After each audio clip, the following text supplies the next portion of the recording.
Use of their. There सुनकर काफ़ी student को ये लगता है ये तो बहुत ही आसान कॉन्सेप्ट है, देयर का मतलब होता है वहाँ, या फिर कोई सेंटेंसेस में सब्जेक्ट नहीं होता है तो वहाँ पे हम देयर का यूज़ कर देते हैं। तो गाइस सिर्फ इतना ही देयर का मतलब आप सीख लोगे तो क्या इंग्लिश बोलना सीख जाओगे? बिल्कुल नहीं। देयर के बहुत सारे कॉन्सेप्ट होते हैं, देयर के बहुत सारे यूजेस होते हैं, तो मैंने सारे यूजेस तो कवर नहीं किए हैं। जितना आपको स्क्रीन पर दिख रहा होगा इतना यूजेस मैंने आप लोगों को इस वीडियो में करवाऊंगी। ओके, और बिलीव मी इतना यूजेस अगर आप देयर के सीख जाते हो ना तो आप काफ़ी अच्छे से अंग्रेजी बोल सकते हो और आप देयर के कॉन्सेप्ट को क्लियर कर सकते हो। कई बार क्या होता है हम देयर का यूज़ तो कर देते हैं लेकिन हमें ये समझ नहीं आता कि उसके साथ सिंगुलर वर्ब लगाऊं या प्लूरल वर्ब लगाऊं, वो भी आज मैं क्लियर करवा दूंगी।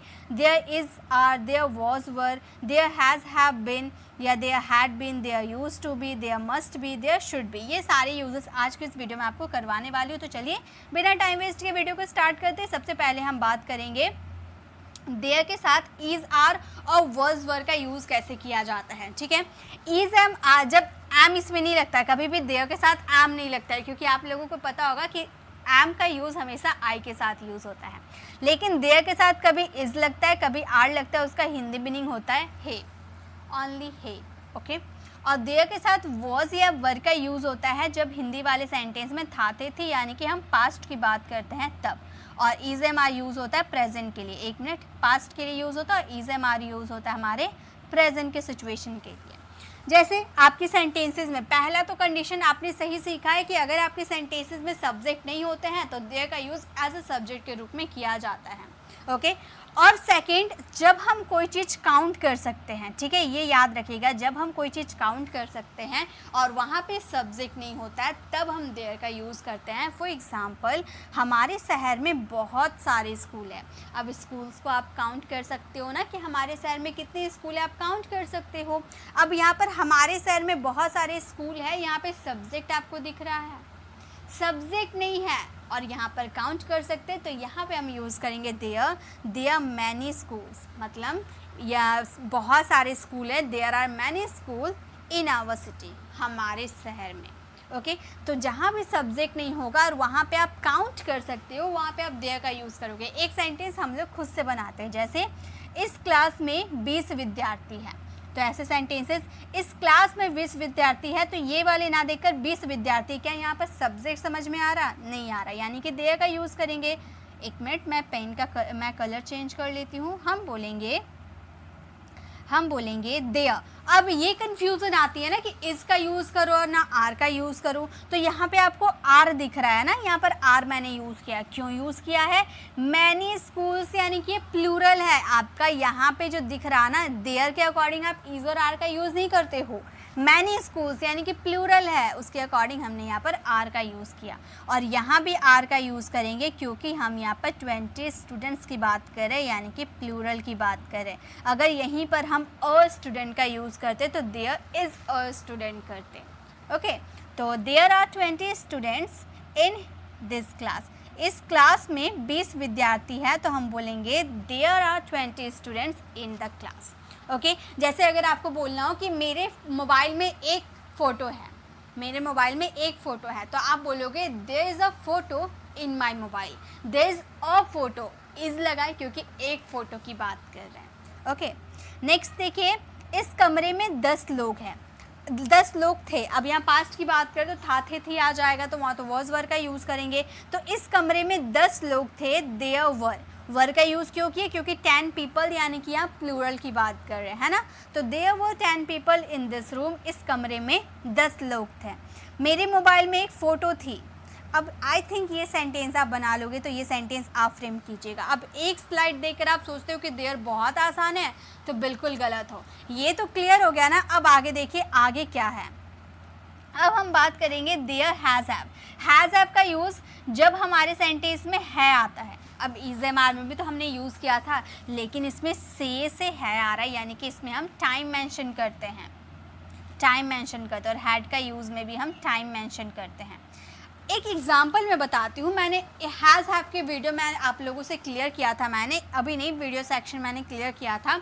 देखिए, अगर आपको बोलना मैं बिज़ी हूँ तो आप क्या बोलोगे?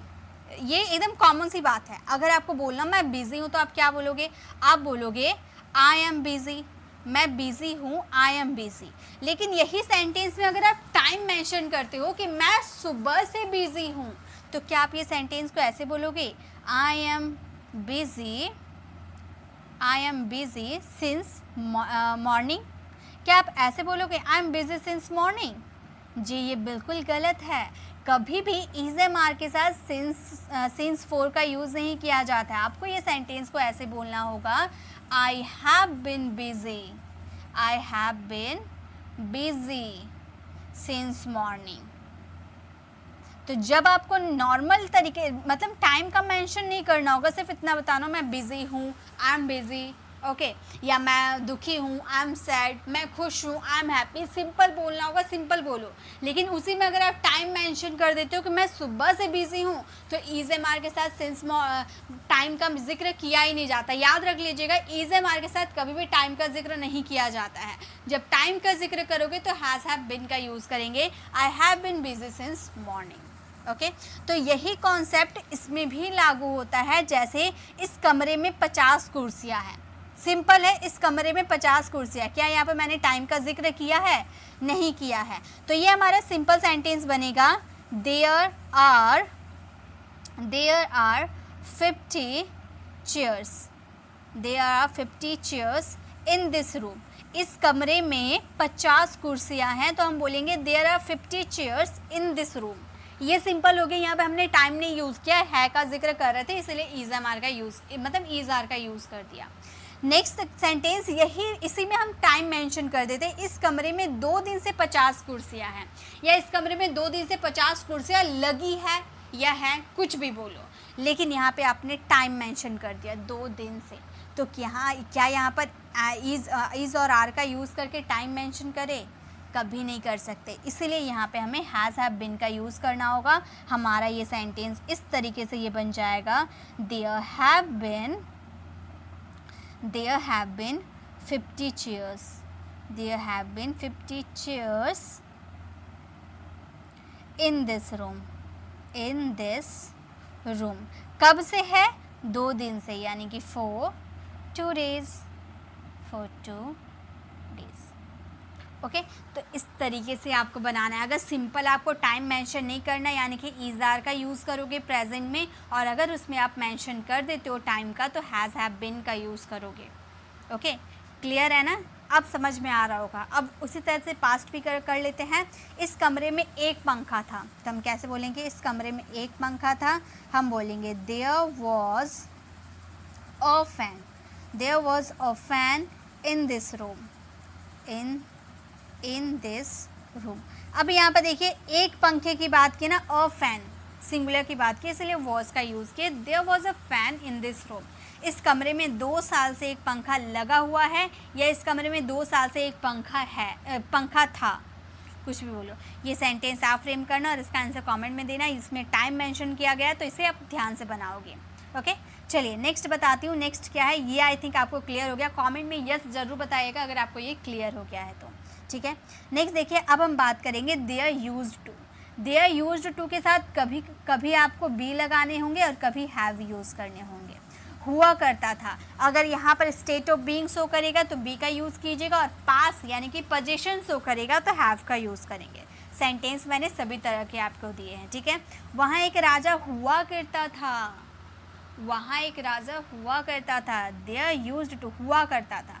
यहाँ पे स्टेट ऑफ बीइंग की बात करें तो हम बोलेंगे there used to be a king there. There का यूज़ 2 बार हुआ है, क्योंकि यहाँ पर देयर का यूज़ एज अ सब्जेक्ट के रूप में हुआ है, यहाँ पर देयर का यूज़ वहाँ के सेंस में हुआ है, ठीक है।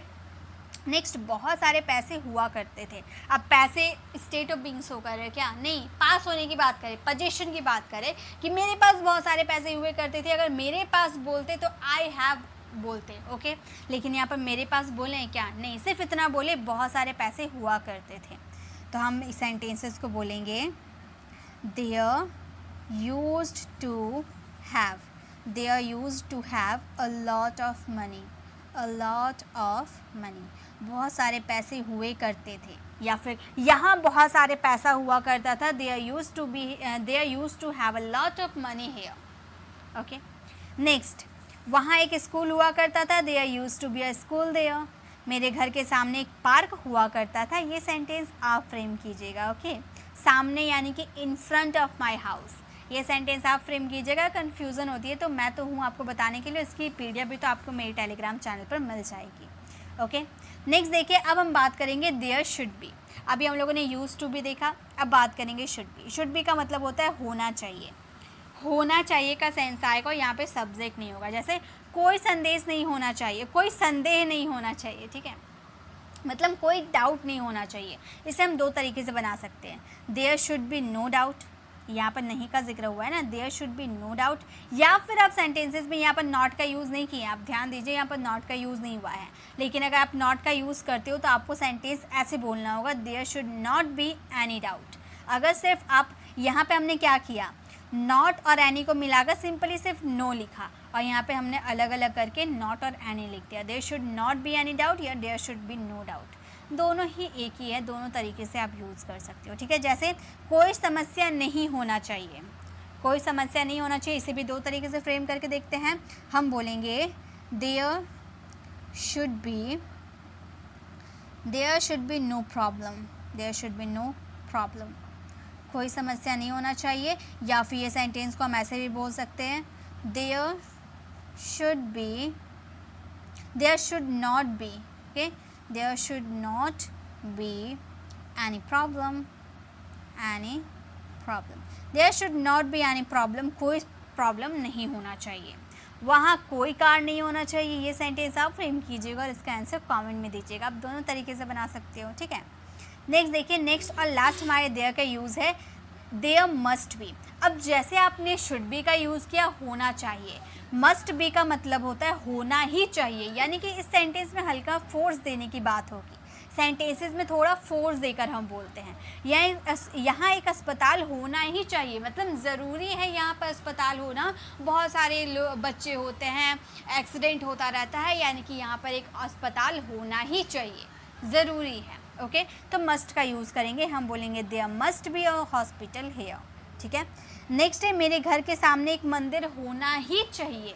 ओके, तो हम होना ही चाहिए मतलब ज़रूरी है, तो हम बोलेंगे there must be a temple, there must be a temple in front of my house, in front of my house, मतलब मेरे घर के सामने एक मंदिर होना ही चाहिए, there must be a temple in front of my house. बच्चों के लिए यहाँ एक स्कूल होना ही चाहिए, ये सेंटेंस आप फ्रेम करना और इसका आंसर कमेंट में देना। ओके, अब ये थे हमारे सारे मस्ट के यूजेज, सारे देयर के यूजेज। आई होप आपको क्लियर हो गए होंगे।